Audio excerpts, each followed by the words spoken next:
Okay, Star Wars sucks. Well, folks, if you're joining us live, welcome. And if you've seen this after the fact, you are very welcome as well. I had the privilege of seeing the latest Star Wars installment with my lovely wife yesterday. And after the film, The Rise of Skywalker, we sat down and we jotted down all the points we thought were bad about the film. And I want to have a discussion with you. So if you're live, make sure to have your say. We can have a bit of interaction, have a discussion about the film. If you're not, even comment after the fact, and we can still continue that discussion afterwards. Boy, there's a lot to say about this film, but I suppose I want to start on a positive note, right? I think overall, I'm approaching this from a position that Star Wars sucks. The series as a whole failed, and that it wasn't very good. But I do think that this film, The Rise of Skywalker, is the best out of the series. Having been handed The Last Jedi, right, and trying to finish the saga by connecting all those loose ends would have been very challenging. So I think they did an okay job, seeing how difficult the task at hand was to connect all those dots together. It's still by no means a great film. I think it is the best out of the lot, but still nothing, let's put it this way. I wouldn't have mind not going to the cinema to see it. I probably would have waited until it came out on Blu-ray. It's one of those films that maybe you go to your in-laws and they've got it playing on the TV and you sit down and you watch it and you go, okay, there's that kind of film. Not something that you would spend your hard-earned cash to go and see in the cinema. So for those who are new to this channel and don't know what we're about, The Armory is all about equipping Christian parents to transform their homes into a spiritual armory by teaching the Bible in an effective way using games, geek culture things, or posters, t-shirts, you name it. And our emphasis and our approach is through nerdy geek culture, so that's why we're covering Star Wars today. So we're going to be covering this film, but we'll also be addressing elements through it from a Christian perspective. So we will be rounding this off by saying what can we take away from this, and what can we learn from a Christian perspective about these films. So, like I said, don't feel free to jump in at any time and to have your 2 cents. Let's drink a bit of coffee here before we get going. Okie dokie. Right, so Star Wars sucks, and it surely does. But let's cover some of the good stuff, right? So I think before we get to the bad stuff, let's cover some good stuff before we get into the nitty gritty, right? The good stuff, right? I actually think so. By the way, before I continue, I'm going to say there are spoilers in this. We are going to spoil the film. This is for people who've seen the film and who want to discuss the film, its various elements. So if you're sensitive to spoilers, don't watch this. Turn it off. Come back after you've seen it and join the conversation. So sort of put that out there. I've also left a message in the chat saying there will be spoilers, and there aren't going to be spoilers. Okay, so right, so we have the good stuff. I think The Spy. I think what they did with The Spy, the whole bait and switch, was done quite well. My wife and myself, we really believed there was that one sort of commander as a spy. We even turned to each other and said, "Oh, he's the spy. He's definitely the spy." So I thought that was a good element. I think it was a nice switch. Didn't really see it coming, and it made sense that one guy wanted to get back at Kylo Ren. So I thought that was a good element in the film. I actually thought the healing powers that Rey had was actually a clever idea. The healing powers, I think, were good. they just should have brought it in earlier. She should have had that in the first film. Maybe at the end of the first film, she discovers she has these healing powers.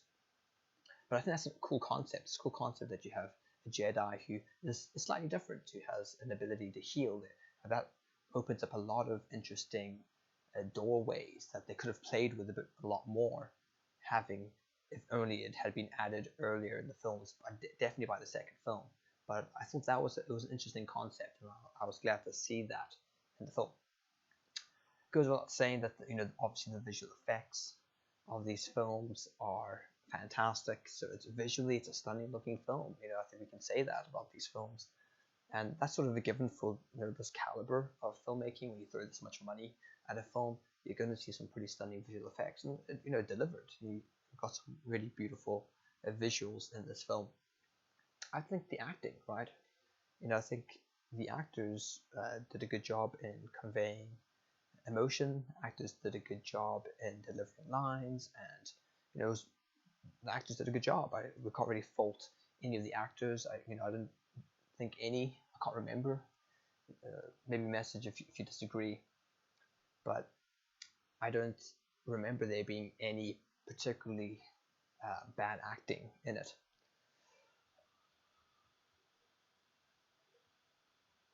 Sorry, Benji says had to come out on mute to realize the topic, but wanted to say hi. Okay, yeah. So if you haven't seen this yet, Benji, you might want to turn this way. Anyway, glad you dropped by to say hi. It's great to see you. Hope you're keeping well. So yeah, the acting I think was good, and I have to say Rey's epic backflip. I just thought that was pretty cool. Actually, I thought it was a cool scene, and they did that well. So the build up towards it, and then the slow motion. And I thought that was a very good action sequence that was delivered very well. So that's the good, right? The good, the bad, and the ugly, right? Now let's cover the stupid stuff.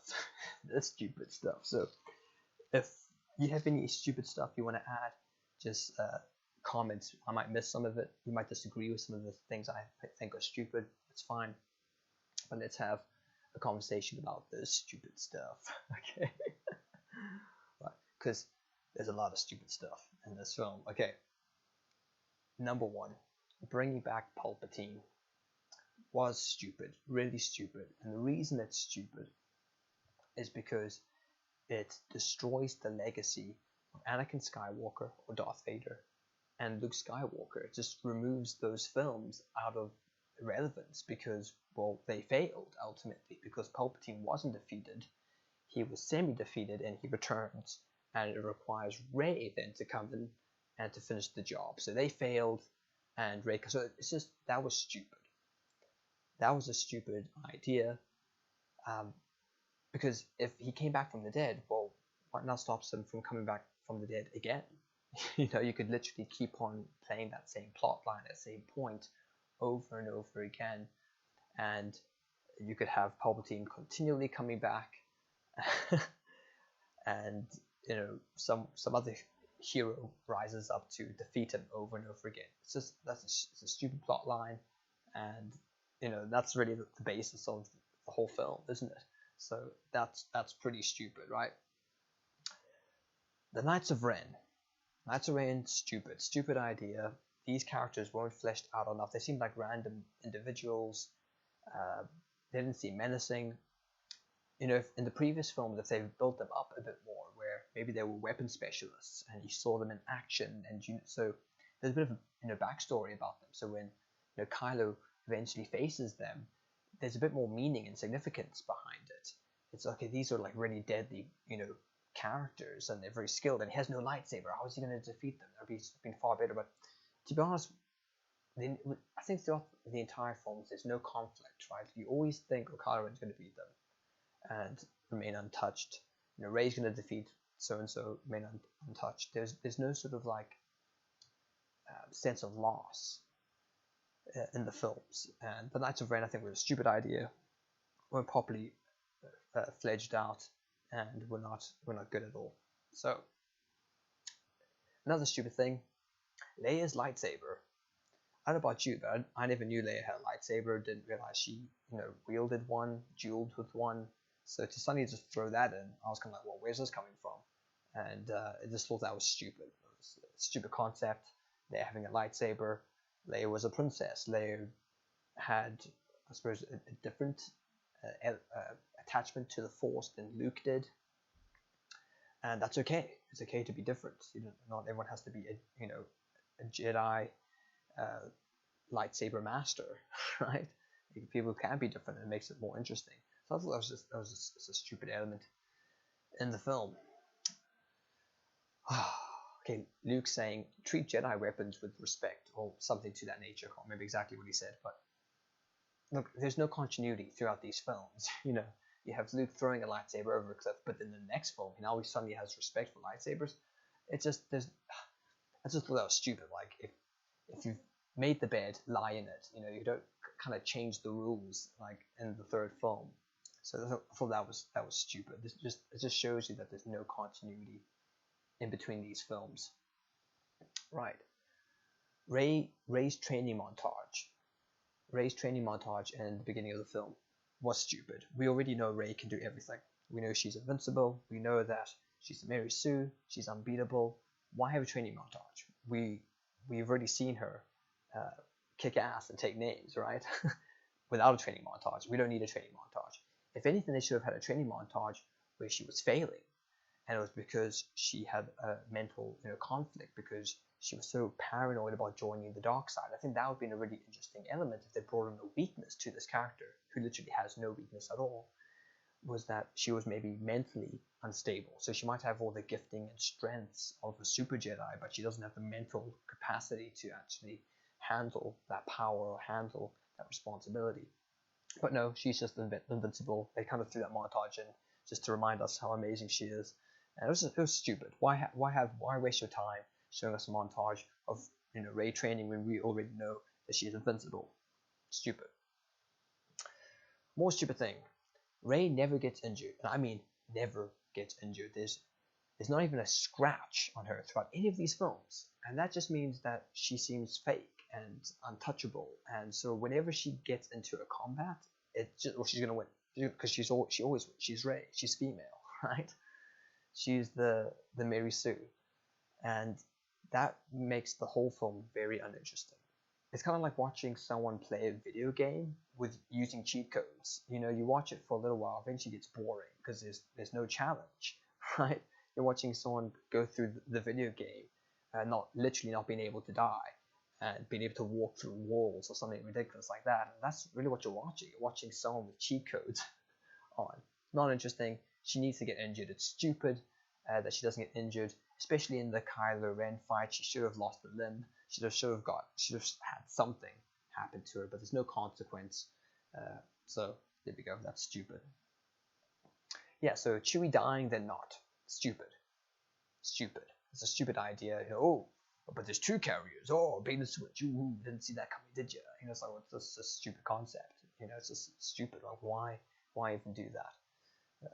Yeah, stupid. I don't know if you want to say something about that. Feel free to. But I thought that was stupid.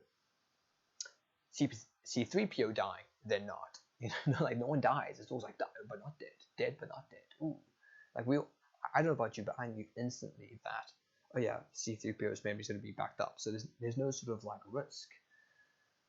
And I suppose killing C3PO would have been a stupid thing to do anyway.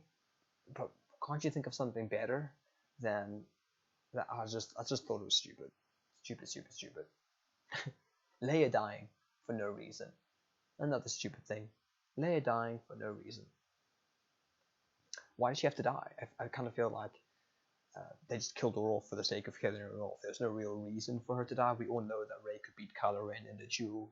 She didn't need any assistance. It wasn't like Kylo Ren had bested her before and was the stronger opponent. We all knew Rey was going to win that fight.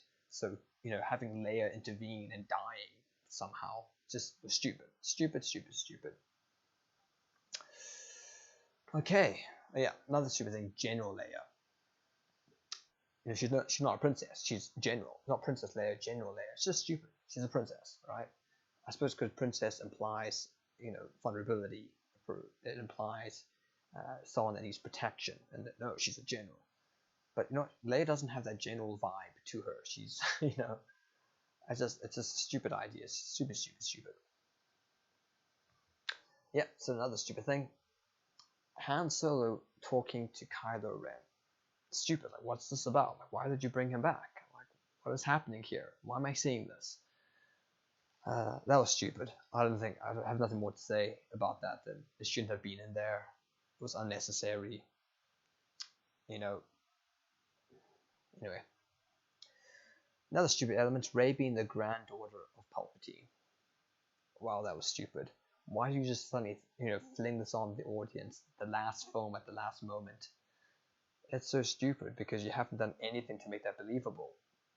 We have no reason to believe Palpatine had a wife, and that with that wife he had children, and that those children had children. There's nothing to suggest that in any of the films ever. You're suddenly just dropping that on us. Excuse me. And then expecting us to believe it. Oh, so stupid. So,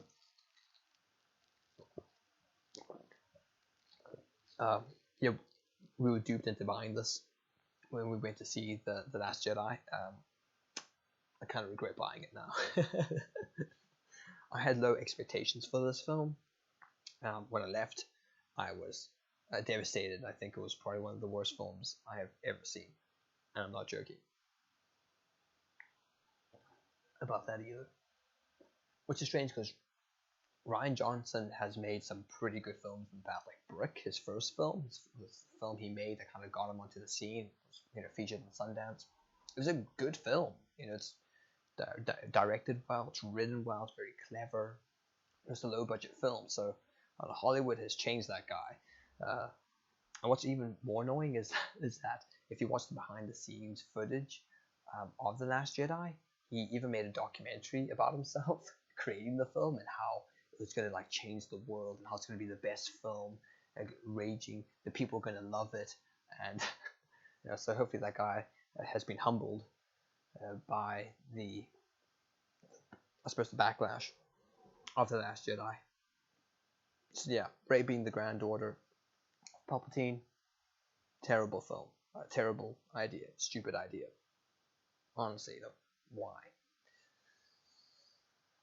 Another stupid element, Kylo's helmet. He wears it, he doesn't wear it, it's smashed, it's recreated. What is this with this helmet? It's like some of the producers said, yeah, we want him to have a helmet, and other producers said, no, we don't want him to have a helmet. I personally thought the whole helmet thing was stupid. The first film, I was like, why does he have a helmet? It's just unnecessary. Why don't you just create a backstory where he literally gets his face melted, and that's why he needs the mask? That makes far more sense. But anyway, the whole mask, the whole thing around this mask is stupid. It's just anyway. Finn's secret, another stupid element. Finn's secret, and I assume, because I don't think it was particularly clear in the film, I assume Finn's secret is that he has some type of connection to the Force. He's a Jedi. I think what they were trying to do, one of the plot lines, was that everyone has a connection to the Force. I think that they were trying to spin that, and I have a feeling that there was a lot of kickback, and so they probably want to re-edit. So this is kind of like a vestigial element of one of maybe a previous cut to the film, is that everyone has access to the Force, and everyone can be a Jedi, and which is stupid. That's just a stupid concept. So yeah, I thought that was a stupid element. A lot of these things were fledged out for too long, right? It took too long for us to get any information about who Rey was, what Finn's secret was, and all these things just took too long. And it gets to a stage where you don't care. It's like, you've teased me for so long, don't even care. I've lost interest, and that's sort of how this film felt. Oh, overcomplicated battle plan. I don't know about you, but at the end, when they have the strategy to attack the Last Order, that battle plan was super complicated. I was sitting in the cinema, and this is really late into the film, so your energy levels are kind of depleting at this point, and it's a super complicated battle plan. You're like, what? Can't you just have a 3-step battle plan that's clever but effective? What's this super complicated battle plan that they're talking about? That was stupid. By the time you get to that point of the film, honestly, the last fight scene, I disconnected from the film. I was ready for the thing to be over. I literally thought, I could probably be doing something better with my time. There's like starving children in the world, and here I am watching this film, and I kind of feel like I should be doing something better with my life. That's how I was feeling by the time you get to the final battle scene. Overcomplicated battle plan, stupid. Kylo bringing Rey back to life, or to live, sorry, typo there, only to die. Right, stupid. Um, Myself and my wife literally laughed out loud in the cinema when we saw this, and uh, we went to like an early screening in like a small town, so there weren't too many people in the cinema. I think we were the only people who laughed, but we laughed out loud. We just thought it was so stupid that here he is, giving, like touching her, giving her life, and then he just dies. It's just like so stupid. It's like, oh my goodness, can't believe he just died. Of course he has to die because Rey's amazing. And but if Rey, imagine if that was reversed. Imagine if Rey touched him, he'd come back to life. She wouldn't die. It was so stupid. I literally laughed out loud in the cinema when I saw that. It's a stupid thing. Okay, another stupid thing. Forced LGBTQ kiss at the end of the film. Everyone's celebrating, and suddenly there's just thrown this LGBT, this homosexual kiss, and you're like, what? Where did that come from? It kind of just slaps you in the face, and like there's no build up to it. There's no sort of like had nothing to do with the film. Didn't drive the narrative. It's basically Disney's way of saying, if you're conservative, if you don't support the LGBT community, you are a Sith, you are a bad guy, and you are not part of the Star Wars universe anymore. Get out of here. That's how it's just a big slap in the face and an insult to Star Wars fans. Like, why are you putting such polarizing views into essentially a fictional film? Like they've made it so political, and that's stupid. It was stupid. And I think even people who support the LGBT community would probably think it's stupid as well. Thrusting it in there at the end, forcing it in, when it really has no place to be there. So yeah, I thought that was a stupid element. So what to take away? What to take away from this film? What can we conclude? So I make it full screen so you can actually see it. What to take away? What can we conclude? Okay, so the Disney Corporation care more about political agendas than meaningful storytelling. I think that's been clear. A lot of people have covered this, that these films were just feministic, left-wing propaganda platforms, pieces, and people saw right through it. I think Disney thought, oh, we'll be edgy about it, and people won't notice, but people noticed. Saw right through the nonsense, and so I think it means that Disney as a corporation cannot be trusted to tell meaningful stories. And we've seen this. We've seen a lot of their films become increasingly political, and it's impacted Toy Story. It's impacted Frozen. All these films are very anti-men, and they actually promote misandry, which is discrimination towards men. They're actually bigoted films. They're bigoted productions. So I think it tells the community that Disney cannot be trusted to tell meaningful stories, and that they're driven mostly by political agendas than they are about communicating stories of value or stories of significance. So that's what it tells us. And the Disney Corporation thinks you're stupid.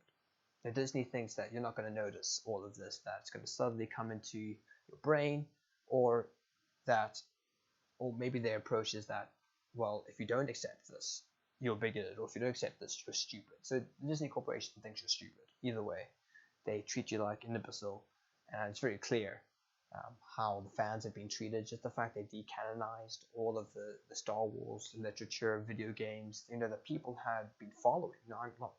I didn't really follow any of that stuff, but imagine if I did, and I knew a lot about it, and I was passionate about Star Wars. That would really offend me.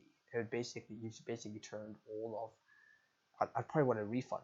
I demand a refund. You basically made all of these things I've collected meaningless within the Star Wars universe. You've basically set them on fire. So I would want a refund for my money. So yeah, there's that. So another thing to take away is worldview matters. And when it comes to storytelling, worldview matters. Our understanding of what is true, and I think that's the next point. Yeah, truth and morality matters. Our understanding of what is true, what truth is, what governs morality matters because it impacts the things we create. And I think there's a reason why Lord of the Rings is a story that stands to this day. It still entertains people. It still inspires people. Is because Tolkien and Lewis, when they were creating their stories, they understood that the human body is designed in such a way to respond to certain narrative tropes, which are found in the gospel, which are found in the Christian message. Themes such as kingship, redemption, sacrifice, which you see within these films. Like there's resurrection, there's there's themes of sacrifice. So they're in there, but they're skewed and warped and not really presented correctly because of a faulty foundation. So another thing to take away is that liberalism or postmodernism creates bad art, right? And that's what we're seeing. We're seeing a society, a culture rejecting God, rejecting God's laws, rejecting truth, rejecting morality, and embracing nonsense, embracing foolishness, and that is impacting art. It's impacting cinema. It's impacting everything, and we're seeing it in front of our eyes. So the rejection of God really impacts all of society, even down to our entertainments, right? Destroys our entertainment. Okay, anything to add? Pop it up here. Anything to add? If you'd like to add anything to this conversation, make sure to comment. And if you thought I was wrong in any way, have a conversation with me. We can talk back and forth. If you want to add anything, maybe I left something out, make sure to comment as well. And I'm just going to wrap things up now. Well, not wrap them up, but I want to sort of go through some things. So I'm going to shut this down. And one thing, I want to talk a little bit about the Christianity and Star Wars. Okay? Something I've been thinking about for a while.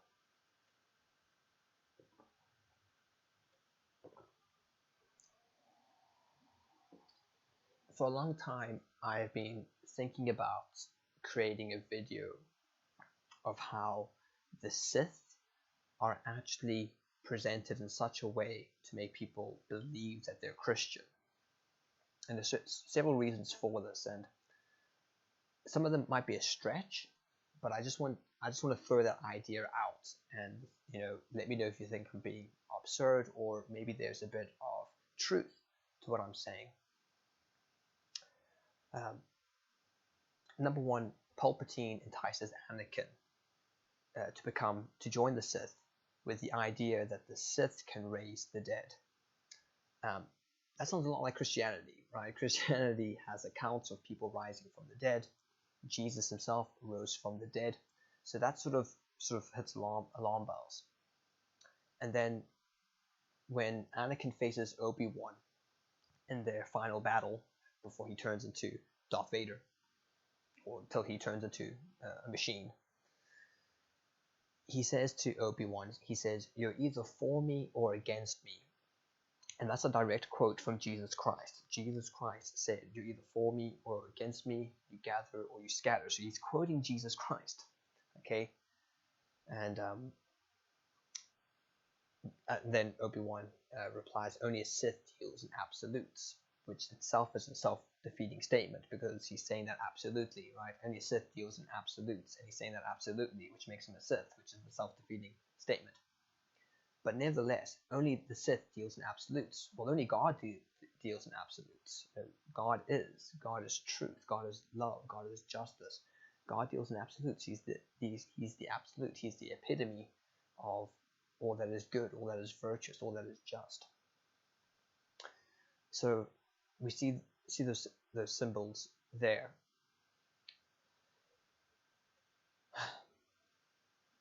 I suppose in just modern examples in these newer films, Kylo Ren's lightsaber is a crucifix. There's no sort of escaping that. It is a cross.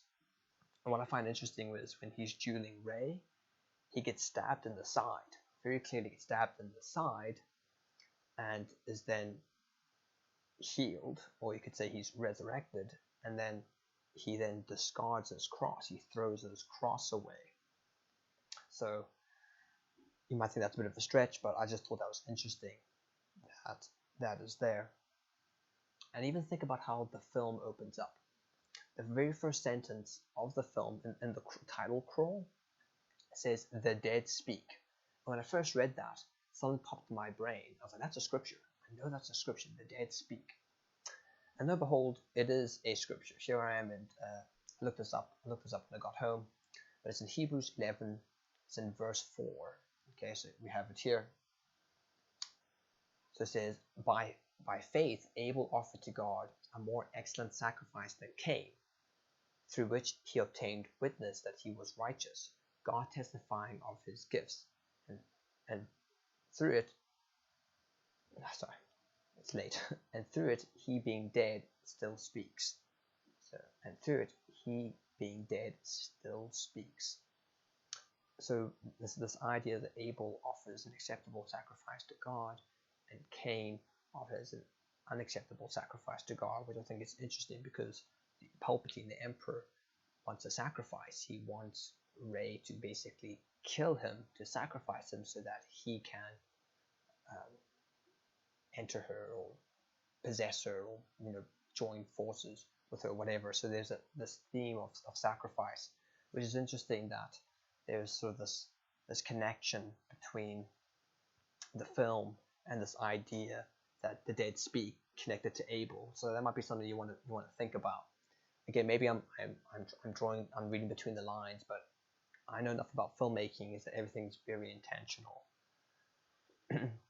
Another thing is, I suppose the home world of the Sith, and with the throne room of Palpatine.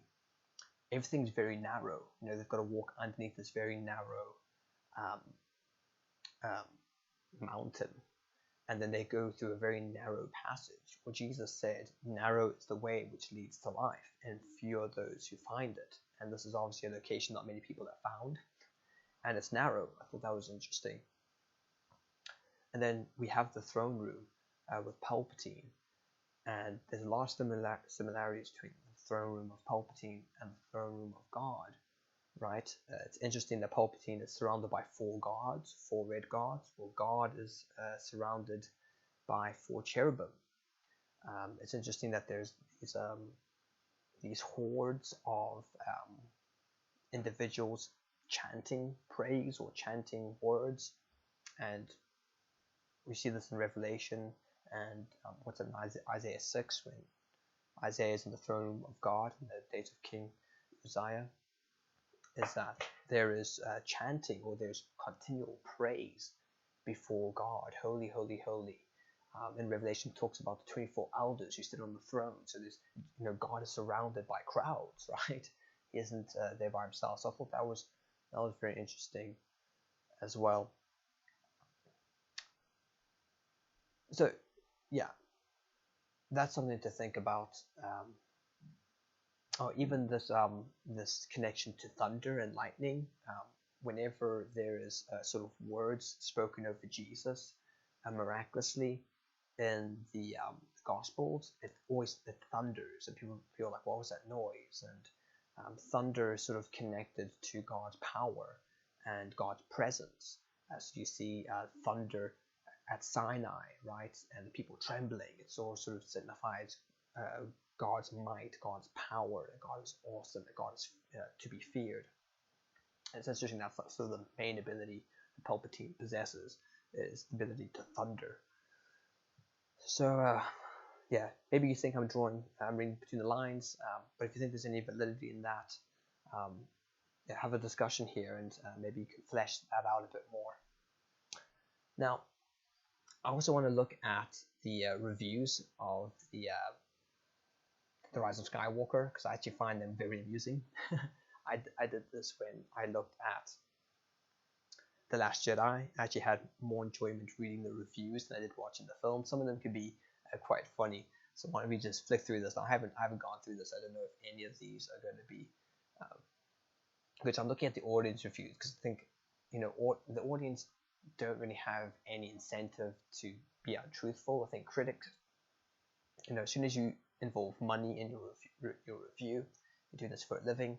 There's a lot of politics that can get involved. So I think critics can be the audience can be the most honest. And let's face it, the audience are the customer, and if they don't like the film dies. So the audience opinion is actually far greater than the critics' opinion. So, dreadful mess, painful to watch. I agree. I find it strange. Some of these comments is like, it was perfect. It was perfect wrap up. What did we watch the same film? What are you talking about? Rise of Skywalker, more like the death of Skywalker. I agree. I think the Rey becoming a Skywalker was ridiculous. I should have added that to the stupid list, right? No, stupid. What's she doing becoming a Skywalker? What's this about? Absolutely ridiculous. Rey basically is the Force. The CEO, what's her name? Catherine. I can't remember her name. She has a picture on Twitter where she's like surrounded by other females. They're all wearing shirts that say the Force is female. I believe they wanted Rey to basically embody the Force. Rey is the Force. She's the ultimate power in the universe, in the galaxy. She is the Force. She can do everything. She can shoot lightning. She can heal. She can do massive backflips. She can, wield lightsabers without training. She is the Force. So I think that's what they're saying. They're saying that the Force is female, and Rey is the Force. She is. Alright, let's get back to reading some of these reviews. The whole story overall, no payoffs from 2 movies ago. Yeah, pretty. Did not disappoint. Wow. Don't know how. You're a very easy person to please, I suppose. When I heard the leaks, I thought it couldn't be that bad. And I saw it. Hopefully Disney learns from this and puts competent people in charge of Star Wars. Nothing to do with competency. I think the people they had in charge were competent. It's to do with worldview. It's to do with people rejecting God. But I suppose that would make people competent, right? If they actually understood reality. Too much crammed and they killed the best character and made Rey cold and Finn moody. She means moody. So disappointed it was bleak. Yeah, I suppose that was one problem with the film, right? It just seemed like thing happened after thing, and there was no sort of like, what are we building up to? Where are we going? It was just kind of like, okay. I don't know if they're on a treadmill or something. It kind of like, there's lots of action, but nothing's really moving forward, and that's, yeah. So, no logic in the plot. Characters are still characterless, and overall, it's a big mess. Yep, a big mess. So I wonder how many of these are like bots or like paid. Best movie ever. Women deserve better. Black people deserve better. Latinos deserve better. Fans deserve better. Story. Okay. So you can read those in your own time. Some of them can be quite amusing.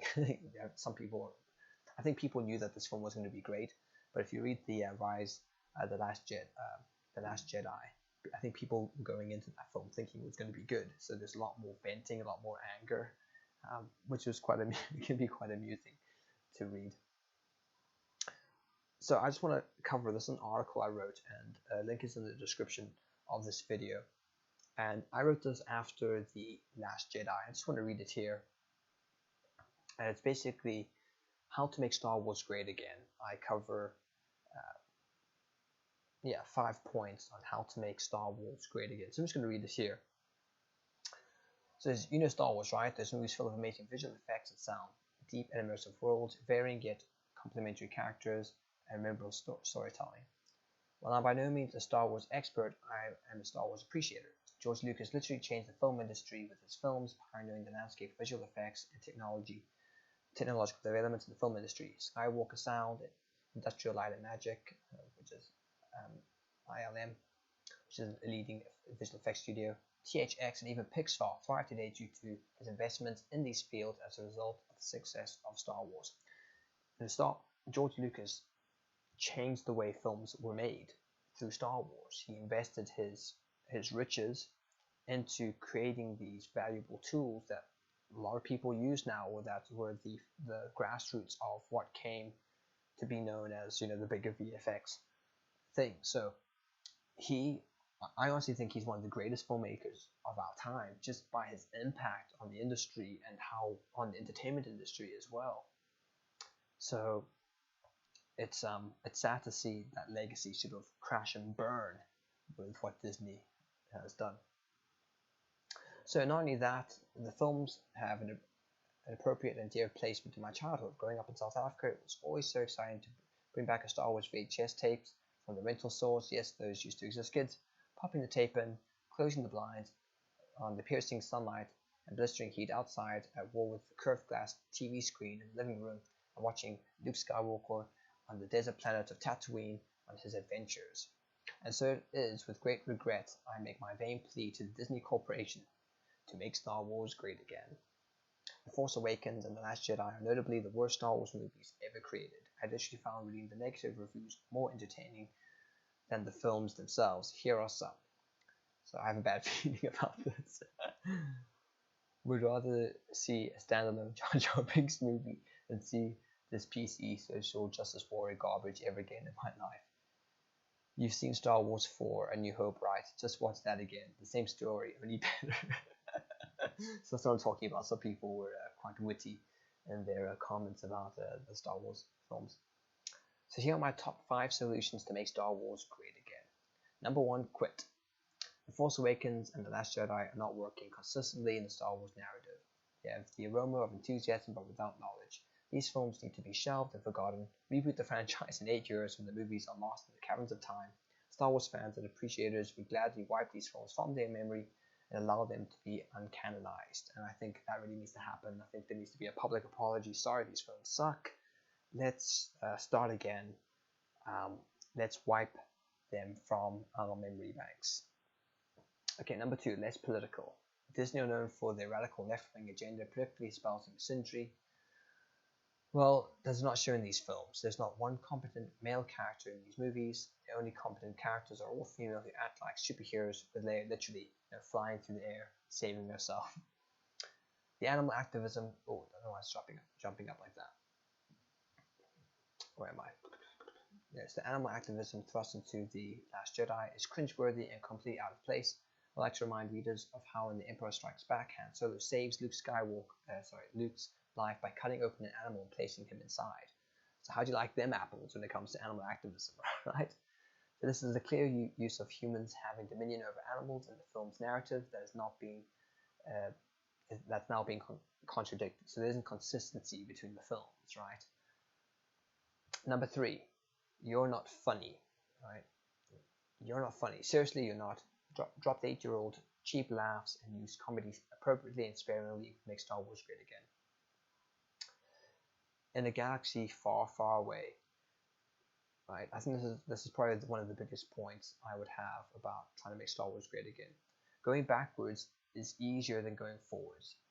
There's been a clear financial motive to get previous generations into these movies while targeting the naive and ignorant younger generations.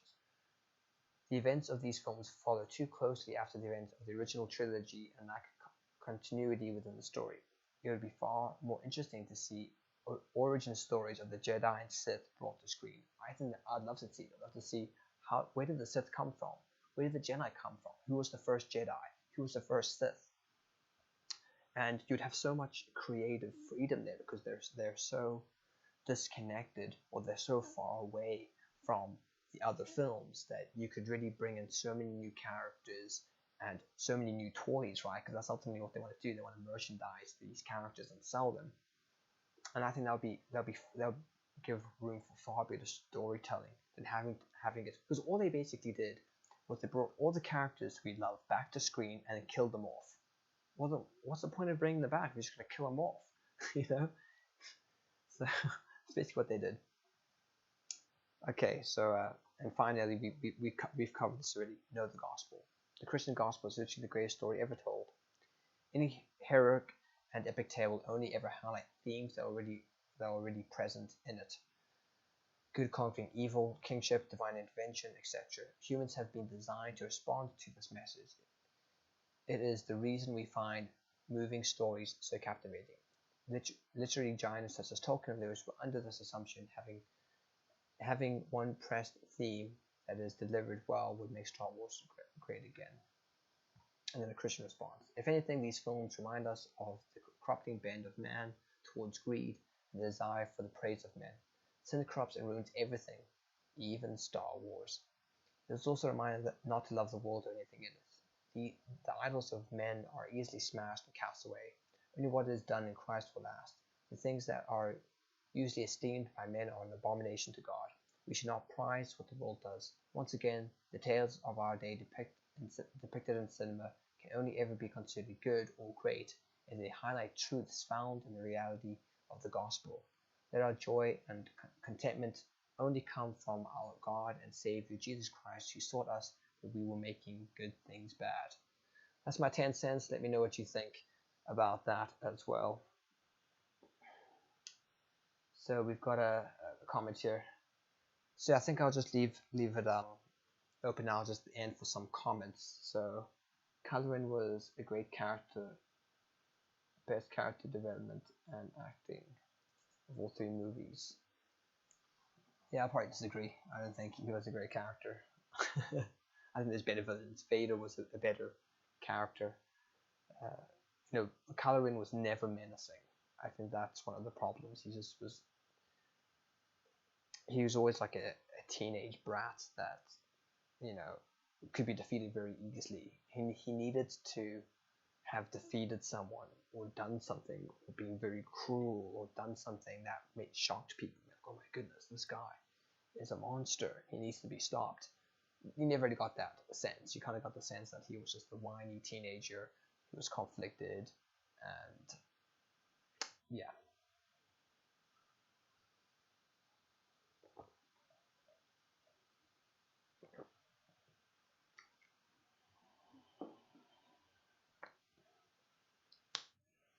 So yeah, make Star Wars great again. So make sure to check out our blog here at the Armory Bible Game. We've got lots of topics on a different geek culture, nerd culture here. Go down to About blog, you can read up on that. And yeah, check out the Army Bible Game. And this is a game we've developed to help teach the Bible in a fun and interactive way to teach apologetics. If you go to our store, you can actually download our Game Master tools, which cover apologetics on these 4 religions. We have Jehovah's Witnesses, Roman Catholicism, Mormonism, and Islam. And they're free to download, and you can use that with the Armory game to teach apologetics on those religions. So each pack has 3 arguments that can be used to refute that religion, or to have a conversation, or to give you confidence in having a conversation with an individual who espouses that religion.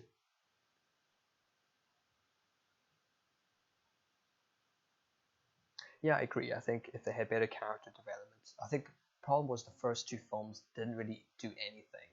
They were basically, I don't know, like the first, like honestly, The Last Jedi feels like they gave a bunch of first-year film students like a multi-million-dollar budget to go and make a Star Wars film. That's what it felt like. It kind of like, I would expect that kind of quality, that kind of behavior from first-year film students, who are a bit naive, don't know very much about life or philosophy or theology, and who want to make something trendy and edgy, and doing a terrible job about it. And that's basically what happened. So what was Finn's secret?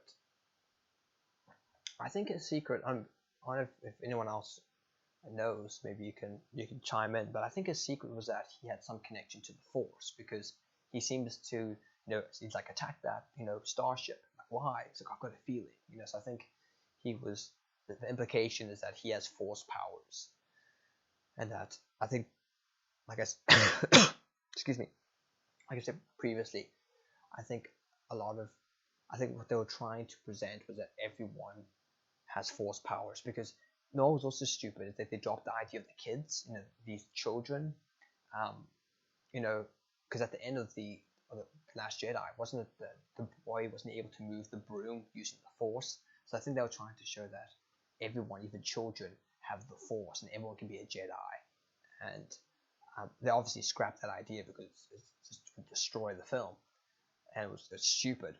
But it's interesting that no children were introduced into this film.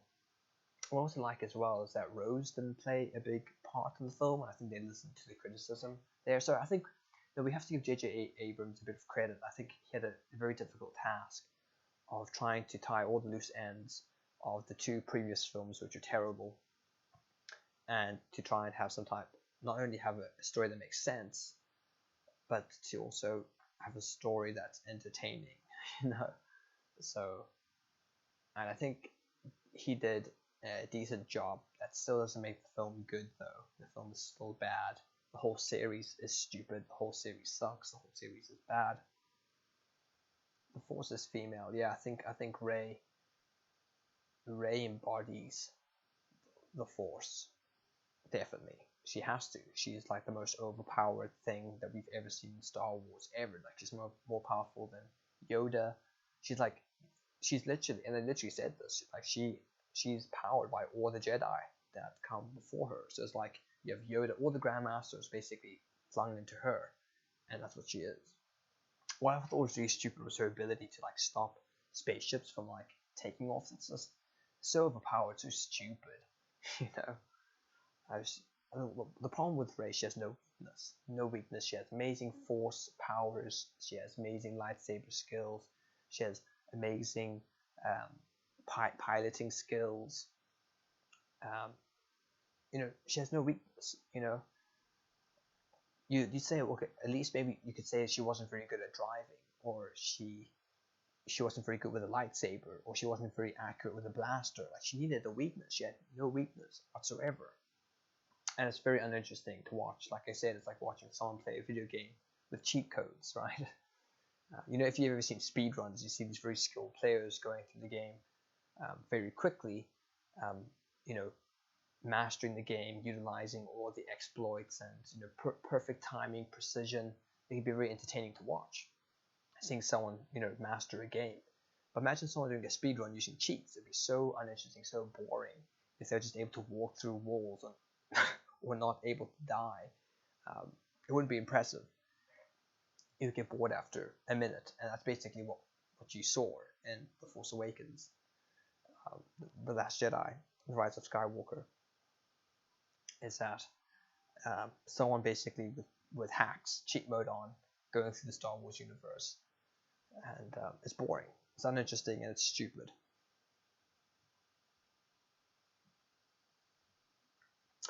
Alright, boys and girls, I think we're going to leave it there. Thank you so much for joining in. Make sure to comment, like, share, and subscribe. And we'll see you on the next one. We're going to be doing a lot more live streaming in the future. And yeah, we want to bring up more content for you to enjoy. So we'll see you on the next one. Bye-bye.